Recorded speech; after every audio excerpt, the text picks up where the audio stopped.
Hello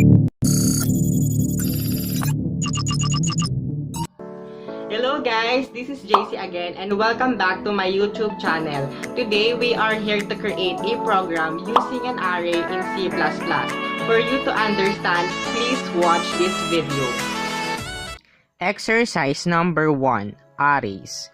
Number 1, create an array of integers named mynum that accepts 10 inputs. 2.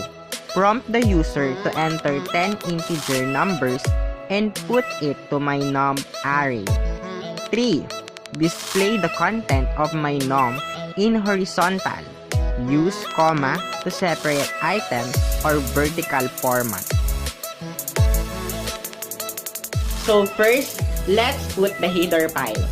The header file are the statements that tell the compiler what additional files to process before processing the actual program. So we will put stdio.h. That's used for input and output since our given problem is to enter 10 integers and to display it on the screen. Now let's put int main. That is used the entry point of our program. Firstly, we need to understand that the main is the first part of the program to be executed. It is the main block of our entire program. Without main function, our code would not function. Don't forget to put opening and closing braces because it signifies the start and end of our program. Within the braces, declaration of variable should be made. And now, we will put our data type in. Name mynum that has 10 elements and initializing int a as a 0. We are using a for loop to allow you to specify the initialization and the maintenance condition and termination condition. And now, for further explanation, for a is equals to 0, a less than 10, and a plus plus, I will show you an illustration in order for you to understand how it works. For a is equals to 0, 0 less than 10 is true. So, it will increment by a plus plus. 0 plus 1 is equals to 1. Then, the value of a is 1. And the another procedure will follows.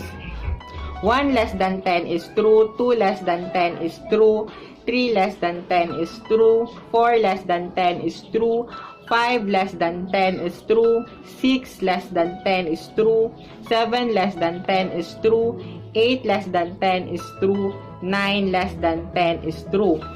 If 10 less than 10, it will fall to false. Then the loop will stop. And now, we will proceed to print f. Enter the number %d.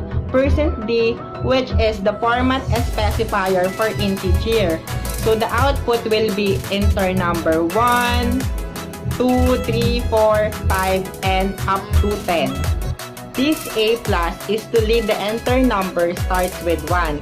If we change this as a plus 2, then the output will be start with 2, like enter the number and so on. And now, the 10 numbers input by the user will read by the code of scanf. Scanf is used to read the input from the user. Our syntax of scanf is scanf %d and mynum a, where %d is called conversion specifier for an integer, and we can also use %c, %s, %f, which are conversation specifier for a character, string, and floating point, and is called address operator, and mynum a is the address of memory location of variable myname a specified by the user in which he wants to read data into allocated memory location. Just like what I've explained before, this code will be interpreted by this illustration. To print all the 10 integers inputted by the user, our syntax will be printf %d, and %d is a format specifier by integer. and my num_a will call all the user inputted. So to display it by separated comma, we will use if statement. Then the comma will end into 9 terms because if there is comma in 10 terms, there is a continuous number. Since our problem is just only for 10 integers, then let's put getch. And let's put getch to allow you to read the output in the stream. So this will be the output when we run it.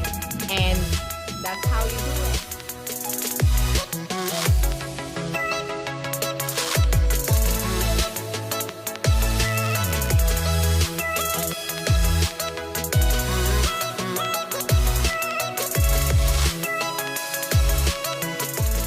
So I hope you guys will learn something about my video.